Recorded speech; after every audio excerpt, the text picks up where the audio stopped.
Preparing to live stream.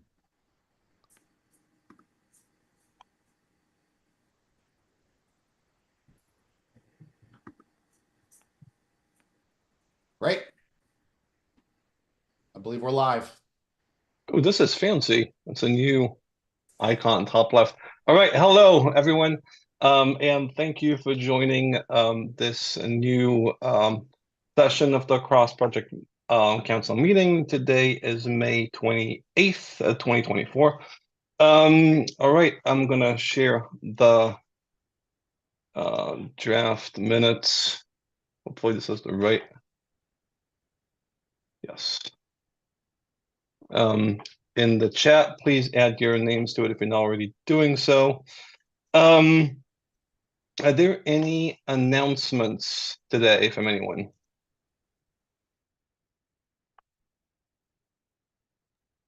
We have a standards working group meeting following this one, so right at the top of the hour. So if that's something you're interested in, it's on the public calendar.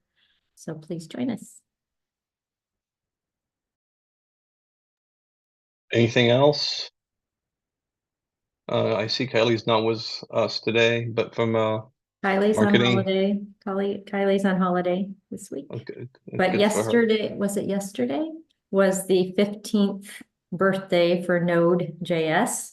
That's Oh, why we wow. all had a holiday in the United States, right? So pretty fun little infographic that Kylie put together with help from Michael and Mateo and others. So yeah, that's getting some love, which is cool. That's crazy. I was in the it was the Jason Conf EU room where that was first announced. I can't believe it's 15 years ago. All right. Well, I guess I understand like the gray hair and the lack of hair here. But anyway, okay. So board meeting updates.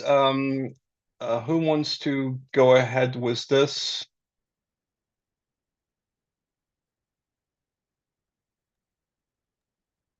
I mean, technically, it should be Joe, Matteo, I.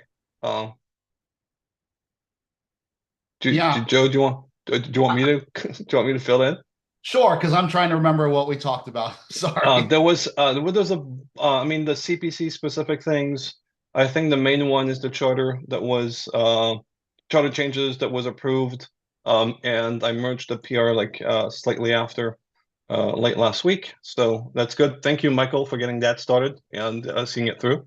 That's great. I think it's really nice when we have when we remove lines of policy and stuff, and we have things that are closer to how we actually operate. So thank you very much for this. What else was there that's CPC specific? We talked a bit about. SQLite was approved. Oh yes, thank you, Robin. Yes, absolutely. That's super important for Node in particular.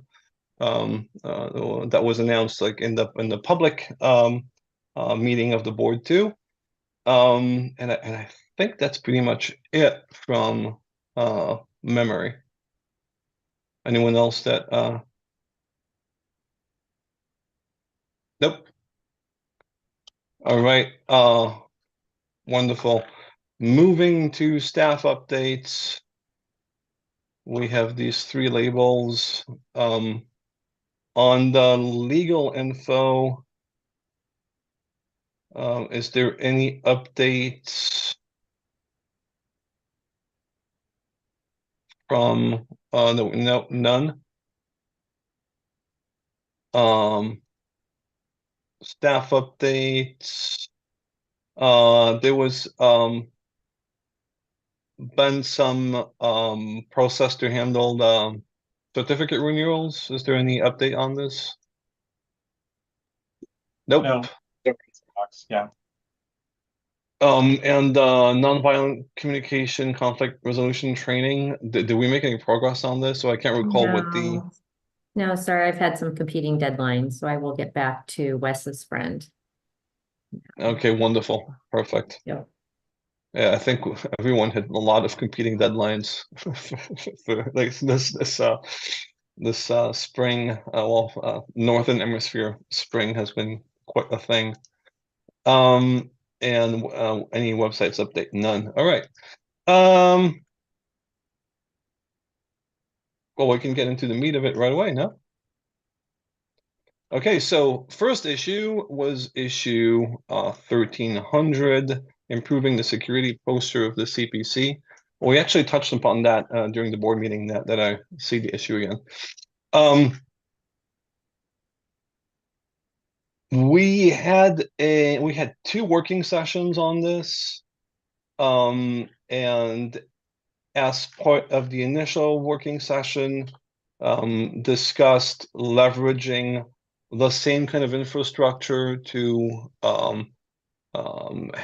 receive applications for new CPC members that we already leveraged, sorry, for the travel fund.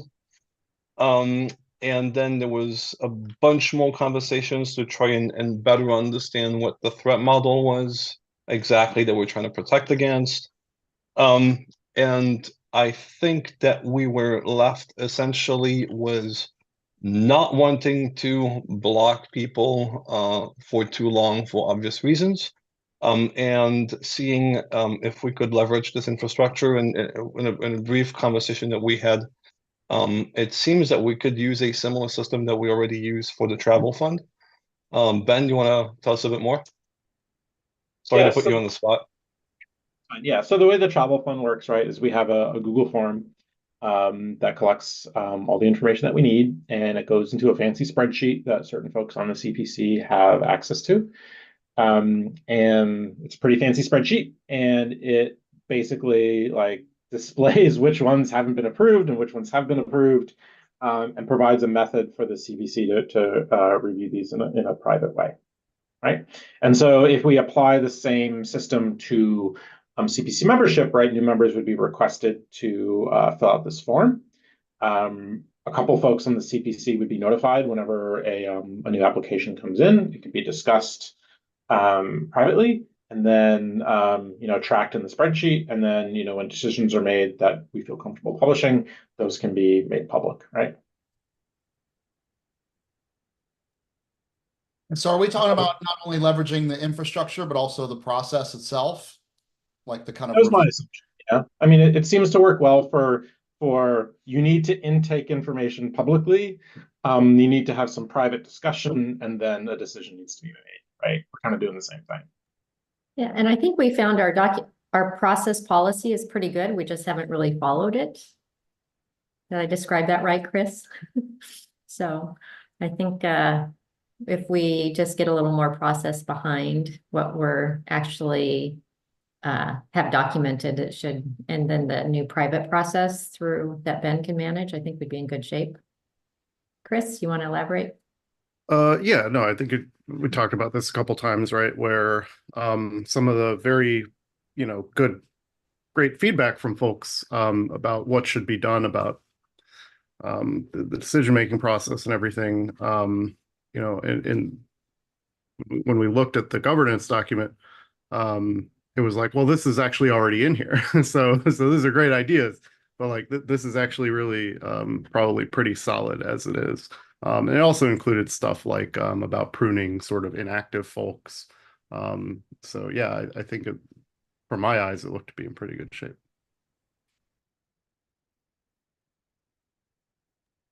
Wes. Yeah, so I agree. It's great to be more proactive here. But I believe in the past there was not enforcement, mostly because we wanted more involvement than less. And there was not a threat high enough to like warrant trying to be really proactive and prune people. Like we'd rather have more people getting involved and helping push initiatives forward and all that. So do we see that posture changing?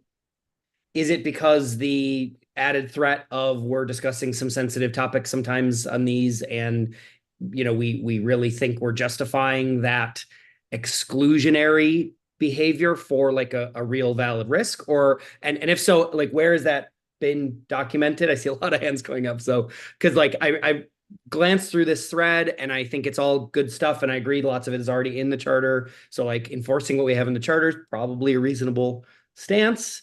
But like we just need to make sure we like well enumerate why and what has changed.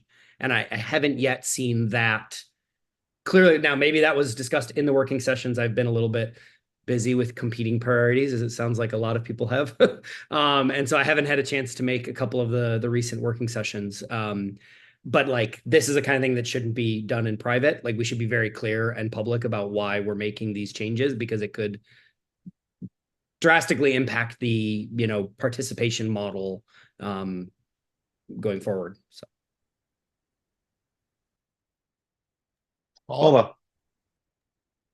I just wanted to ask, and I agree, and just kind of echoing a lot of what Wes already said, that a lot of what's in the charter does cover this. The specific question I had was, have we now unblocked accepting applications to become a part of the regular members? And should that also, as Wes pointed out, somewhere be documented, or documented why it was blocked and then unblocked, or if we're still blocked, what's the path forward? Right. I think I can comment both on Wes' commentary and also on your question, Paula. So first, yes, we unblocked in the sense of pending evaluation of what we were discussing. So we're proceeding again with, you know, accepting applications. We even approved one already, but unfortunately, I'm not sure if other people agree. But I rejected, not as I'm in the authority of rejecting, but you know, every member can request changes, and I commented on the one that I believe the person is not at the point of joining us yet. I think that commenting on Wes' commentary, I don't think we really changed our posture, like on who is legible or not. I think it's pretty much the same. I think what we're trying to do here is document it better and make it clearer that the people that are applying are people that are known, that we have the information and the data, like by that form the Ben is doing. But pretty much, I think, in terms of a standpoint of who can apply, I think it's the same, and who should join and etc. Please, someone correct me if I'm wrong, because we want to be very welcoming, but we also want to say, hey, these are the requirements because that's the minimum, you know. And I think that by updating the documentation, that would be great. I'm not sure if because of the security incidents, we are changing the access to the private list for the beginning. If we're going to, I don't recall what was the outcome on the working session regarding of that in the end. Because I have a very poor memory, but maybe someone here else can, you know, comment on that. Yeah.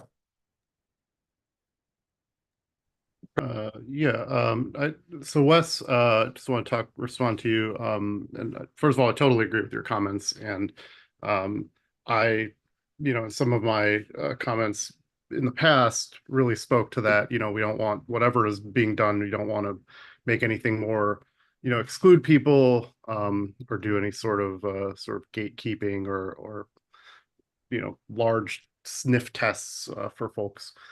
But I don't think we're talking about anything that's going to move the needle on that and reduce participation or anything of the like. I think you mentioned something about when folks like purging inactive folks. Even in that case, I think, you know, like, so Wes, like if you dropped off the planet for a year and then you were purged, then you came back, like start coming to meetings again. And if you file an issue to join the CPC, I doubt that would be met with any form of resistance. I think it'd be pretty straight formality. Yeah, I think it's okay. Yeah, quickly, I want to add to Wes's point, because I think it's a really important question. And to Chris's just point right now, we actually ran a purge not long ago, before these events actually. And I don't think we're using the word purge actually is such a great idea. But we did sort of like move legacy people that hadn't been there for a while into a legacy kind of status.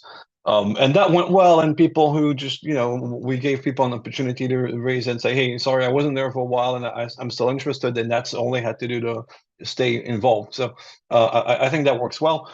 I actually see the changes that we're suggesting was this specific change that in terms of intake, to be no different than the ones that we did for the travel fund. And I actually think that they benefit people and are, one could argue that they are actually more inclusive, because you can actually reach out without taking a public risk of doing so, right? And so I actually think it's like a much better outcome, regardless of like the events that sort of like drove us to consider this. And I also see it more as a sign of growth and of having more people interested, much like the travel fund, by the way, than before. And so like I think the concerns like are important to raise, but I don't think they're a problem.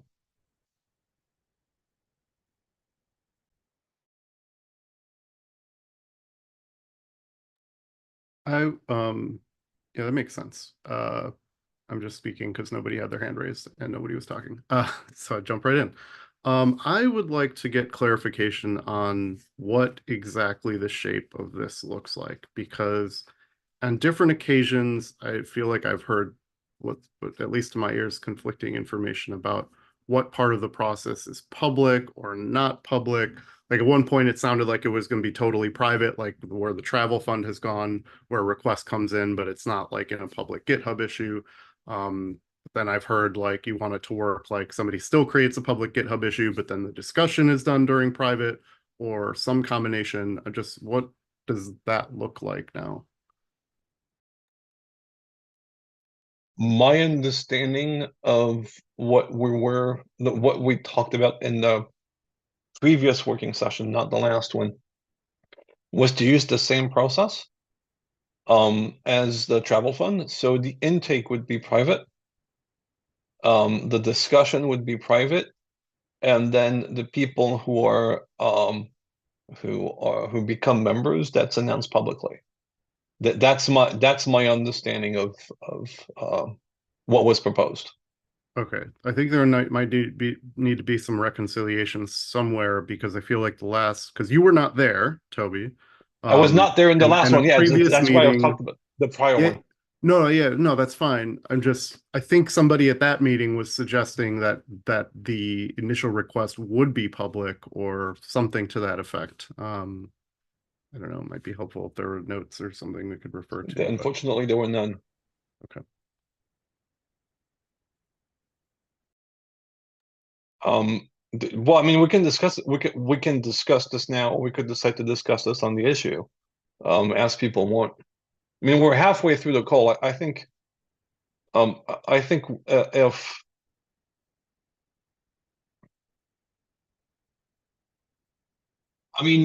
I think that unless my hunch would be to go with the same thing as the travel fund, because we have that, it works, and we don't want to have like multiple different processes to do stuff.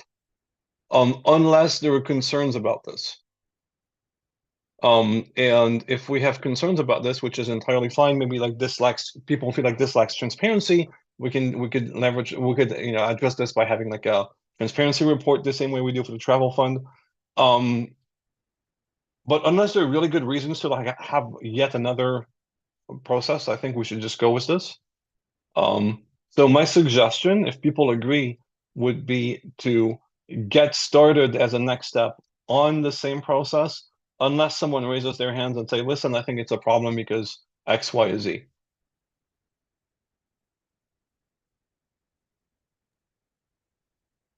Would people be okay with this? That makes Yes. a lot of sense. Makes a lot of sense to me. All right. Cool. So the next steps, my understanding of the next steps is we need to, in the issue itself, clarify what kind of questions we want in the form.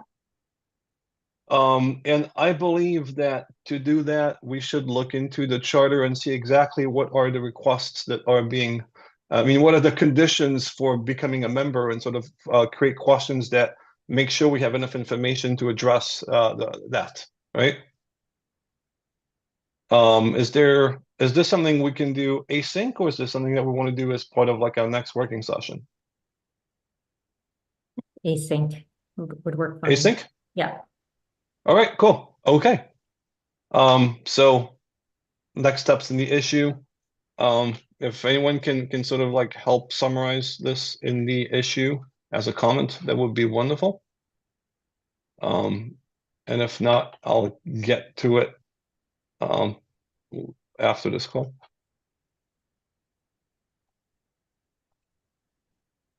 Well, someone can just copy paste whatever's in the Google Doc, that also works. All right, cool.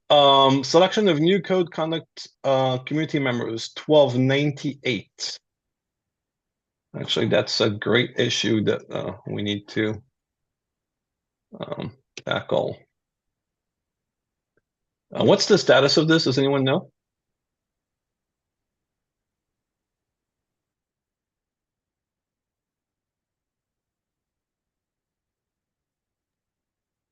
Oh, wow, there's a bunch of people that signed up since that was opened.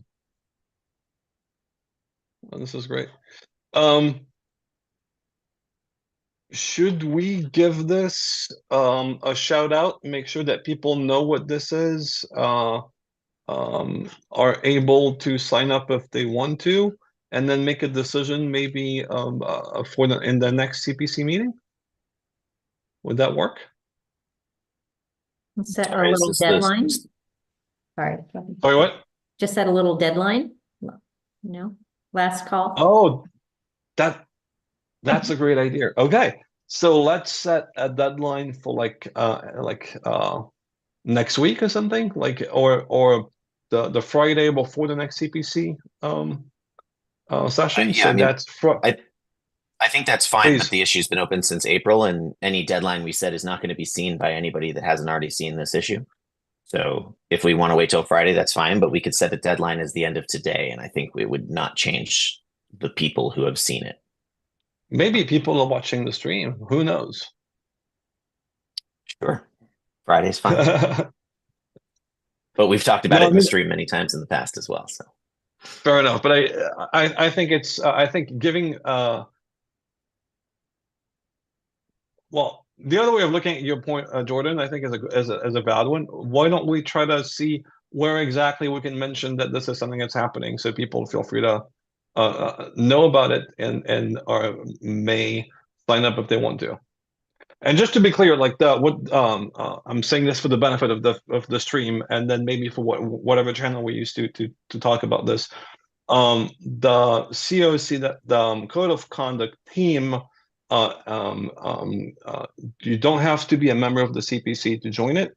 You can be involved in a project, and that's enough, right?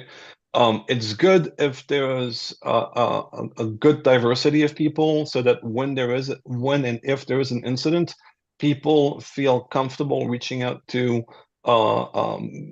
someone that they feel more comfortable reaching out to, regardless of why. So it's important to have diversity for those reasons too.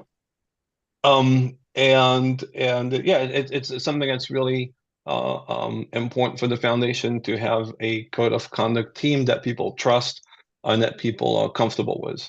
And so if you want to sign up, you can sign up as both a primary member and an alternate member. Alternate members don't necessarily actually have to do stuff, but they're still showing up for the community, so that's good.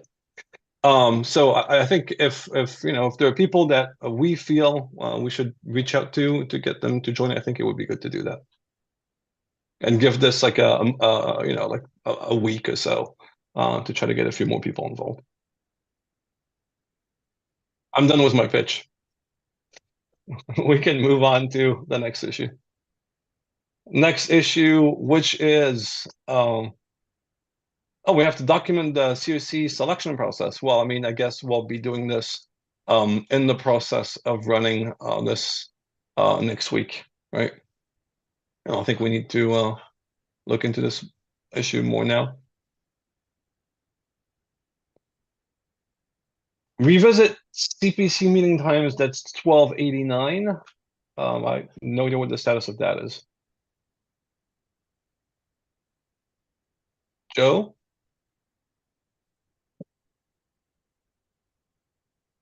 You're muted. 12:89, the meeting time? You're still muted. Okay. Yeah, sorry. No. I thought that we had decided to not make changes. Because we had a working session and, we had decided that the times aren't gonna work well enough for everyone. And moving them like made things worse for other people.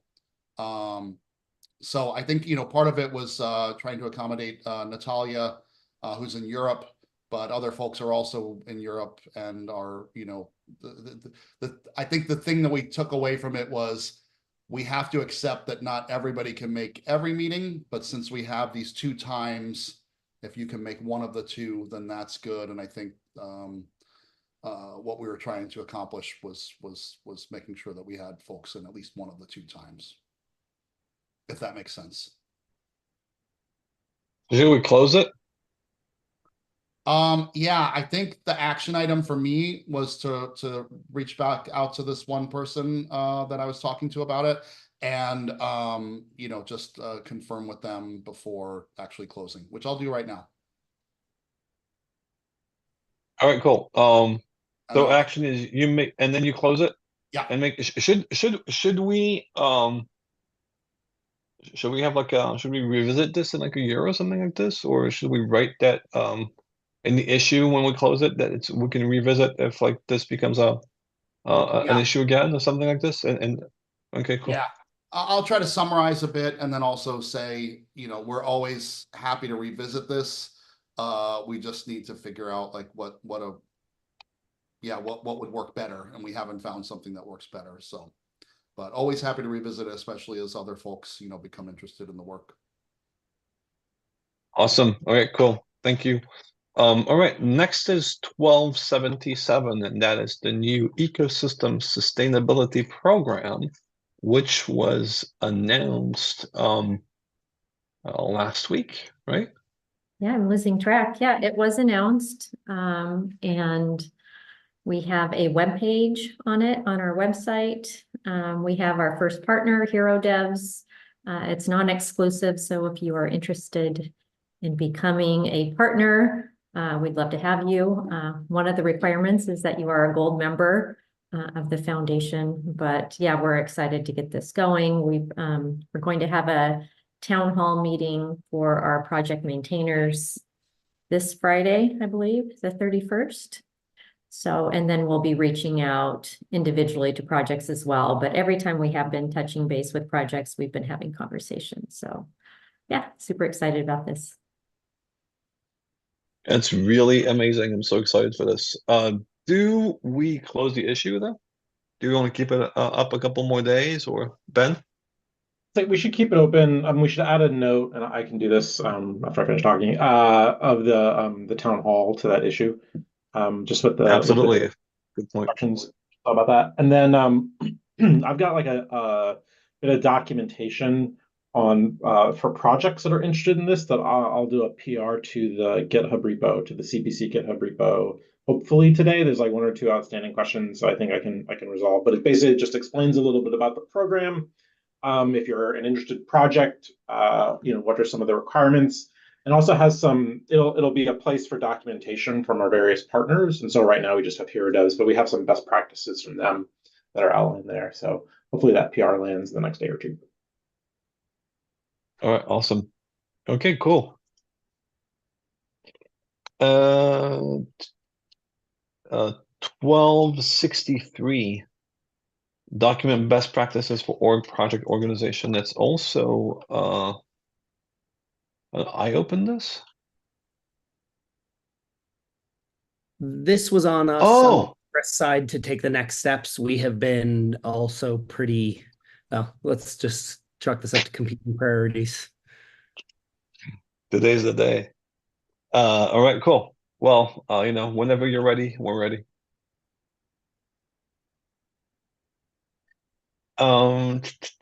Then we have 1243. Community voting members make project and committee representation simpler. Oh, I remember this.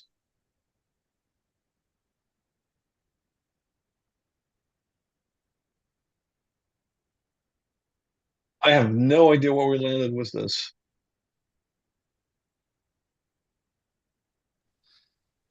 I think that we decided to leave this one as is too, if I remember correctly, and I don't know, Ben, if you remember this discussion too, because I think you were in there as we were working through the election schedule stuff.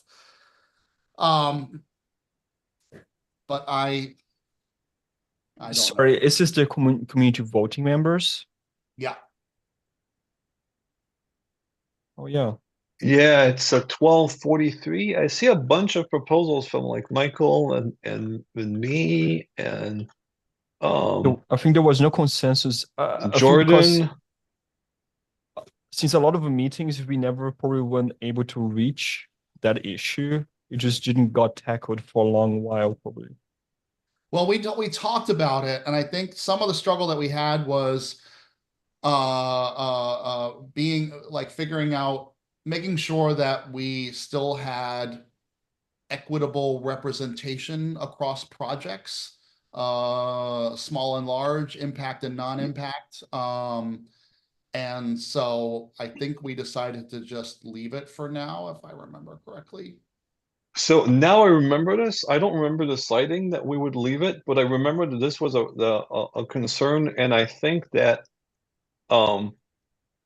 the the possible option was to consider that people elected would not be representing their own projects, but just be elected and would be representing the CPC and the community at large. Yeah, And I think that's kind of like where we sort of had landed. I mean, not we hadn't like there was no agreement around this, but this was kind of like, oh, that's one way of looking at it. I don't know. I still feel like simplifying this thing would be nice because like all of these different terms and stuff are complex and not really like super useful. yeah. And I think But what you described too, Toby, sorry to interrupt, but I'll just say, no, please. like, I think that is sort of what we do in practice anyway. You know, people don't come here and I'm advocating for Webpack or something, you know, so, yeah, I agree that we've had issues in the past when we had elections and we're like, what am I running for? You know, so I don't know, maybe we could talk about Yeah, it that again was in the working bad. session and come up with, you know, some sort of solution All right, sounds good. or not. So let's put it on the back burner until the end of the call and see if we make a working session out of it or not. Okay. Well, I think we can close 1241. Oh, 1241 is closed. That's good. 1133 requirements for projects releasing internal projects to third-party contributors. I think we kind of tackled. I mean, this now feels something that the security space should discuss. For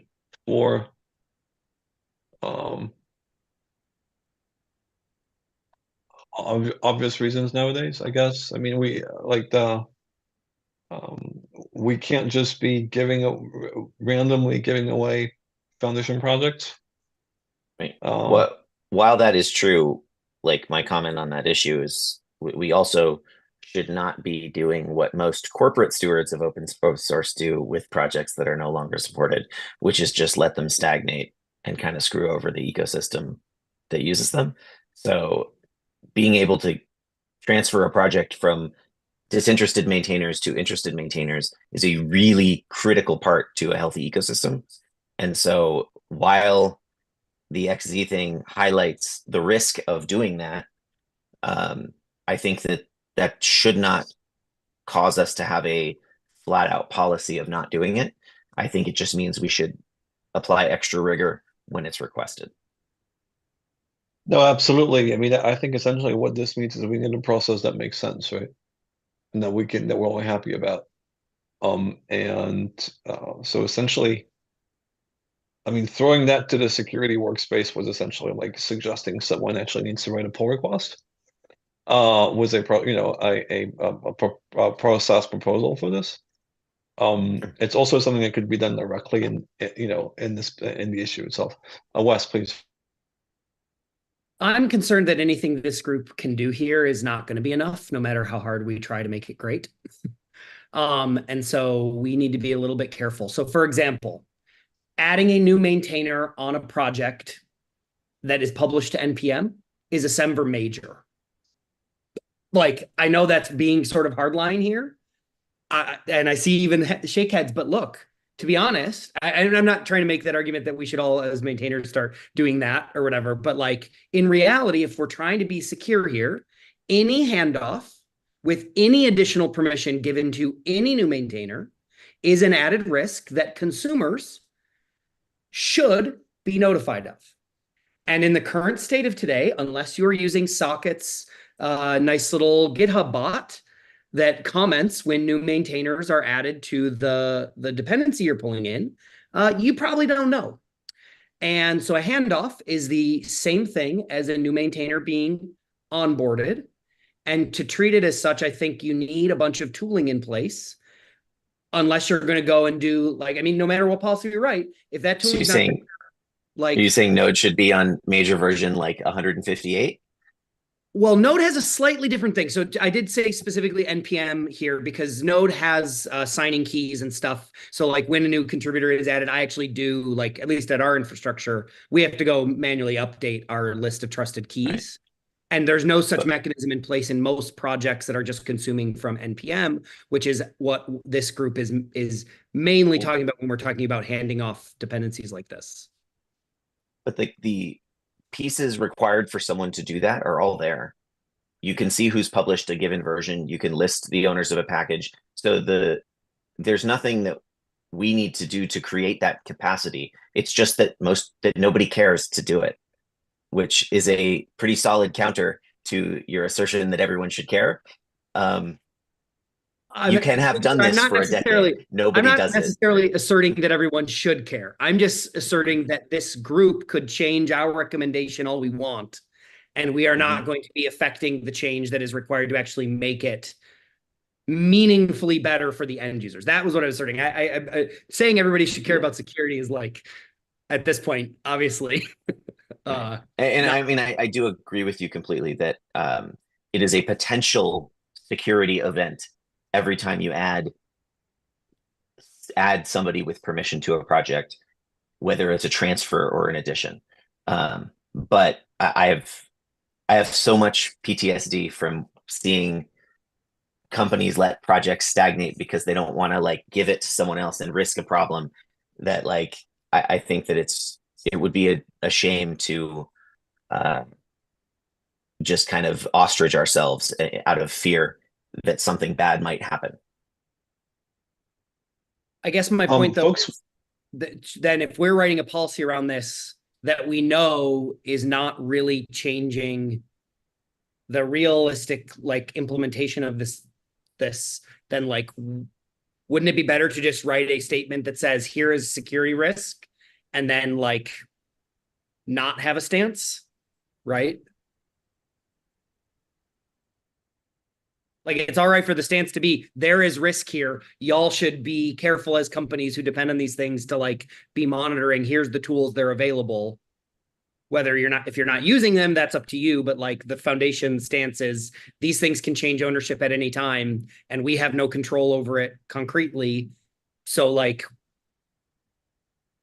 shrug is like kind of a fine stance here, recognizing that we can't like meaningfully, I don't know. Anyway.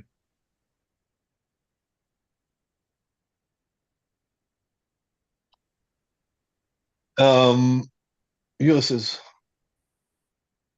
Oh, okay. I think it was over. That perfect. Okay, so yeah, saying that like, well, I agree with like overall vision from Wes. I think like making like Semver major, it's a little bit complicated in terms of practicalities because obviously when you get access to publish things, some projects might maintain several branches, I mean, several versions together. So the same person might release on already existing versions. So that may be tricky, but something that definitely we can do, and that's something that we can just copy from Node.js basically, is like keeping in the change log wherever we have people with new like write access to the repository or release permissions or this kind of thing. So you can actually track this easily on the change log, which is much easier later on. But yeah, definitely it should be part of the notable changes or whatever of every project when we hand off or include new people with access to publish and so on.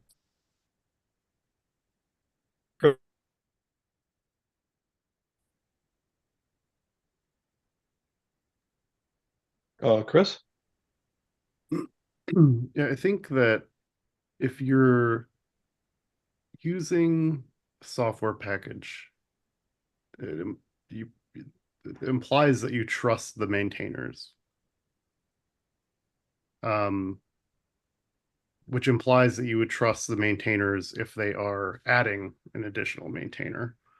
What's a little different with this particular issue is it doesn't sound like this is, normally like it would happen more organically, right? Like the new maintainer might be somebody who has already done some contributions, they might already be involved in the project and things like that.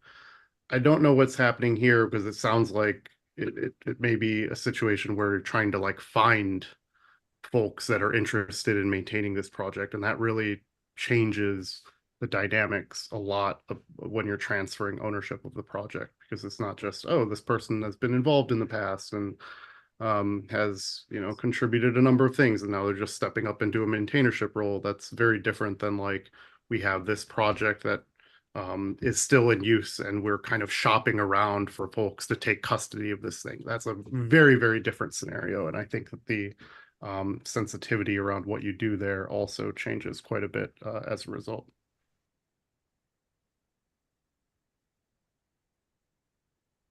All right, Michael? Yeah, I think this question was maybe much more specific. It's WebDriver, I think, and maybe I'm misinterpreting, but I think the question was like, as a member of the foundation, if we want to transfer something out of the foundation, are there any rules or governance around that, right? And I think that's completely separate from like a best practice we would recommend or anything. It's more like, okay, maybe it's that the foundation simply owns the trademarks and like the project could say like, yeah, no, I'm giving it away to whatever. But I think this was more like, is there anything like in terms of rules of being part of the foundation that apply in the particular case of moving something out, right? Yeah, and the two is somewhat tied, right? Because if you give the project away to some random person but still own the trademark, then you're still sort of responsible. Whereas if you actually give the trademark away, then maybe like the liability is different. Anyway, sorry, Megan.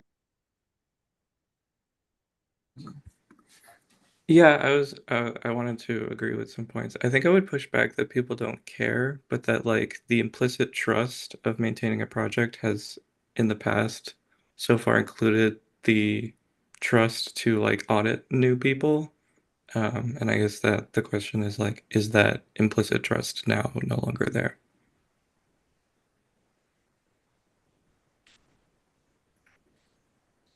Sorry, I'm smiling about Chris's comment in the chat. All right, I think that I think we've lost Well, that trust. Just to respond, Megan, though, I think we have lost that trust sometime in the past few. We haven't, it's also gone well in some areas. For example, Mocha transferred ownership, with their maintainers, and that was done. I think that this community helped Happy find new folks. So it's, mixed, I guess, but it's all. I mean, it's gone well in a very large number of 9% of scenarios. It is in fact only gone poorly in a very short, finite list of cases. That doesn't mean that everyone should continue to ignore maintainer change, like right. But it does indicate that this is not actually a major problem we should be that worried about. We just need to be very cognizant of it as we're evaluating who we're handing off the project to, because we are also handing off that ability to delegate trust, which is commonly implicitly dependent on, as you know, Megan and others have commented. All right, next steps for this quickly before we close the session and go into the private session for a few minutes. What will be the next steps for this?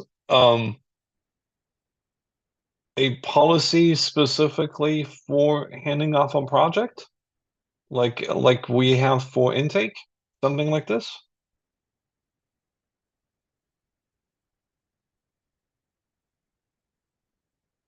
Maybe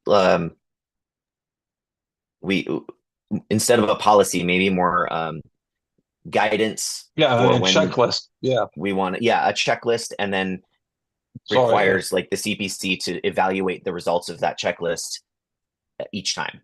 And then if we see a pattern, we can turn that into a policy, but that way we're not, tying our own hands too soon with bureaucracy. Yeah, no, I mean, I meant like, yeah, for sure, something that we can change, not like law.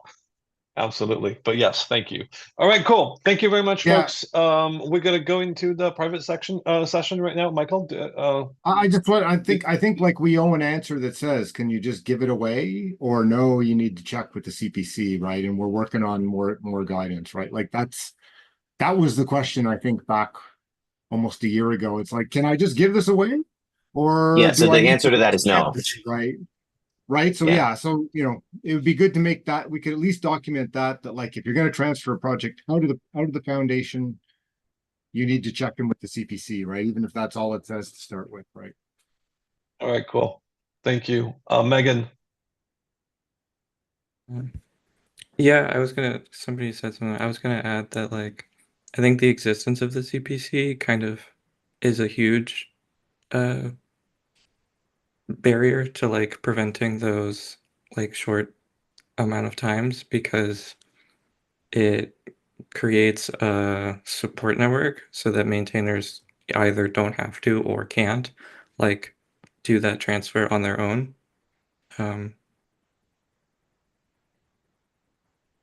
Wow, I had never thought of the CPC in such flattering terms. Thank you so much. You should come every single time from now on. Well, because But I think it's true.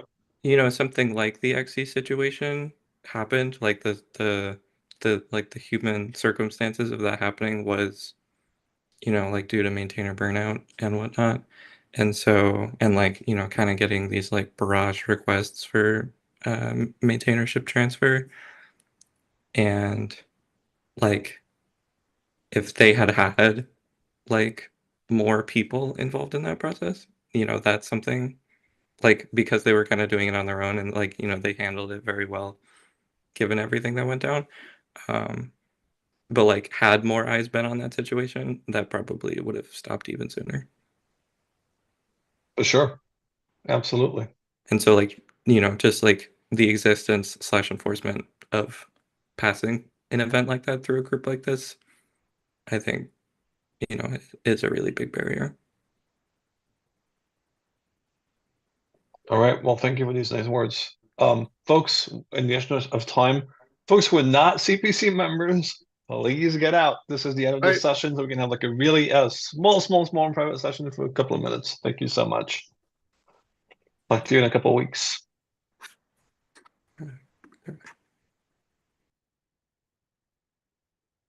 Want to go off YouTube, Joe?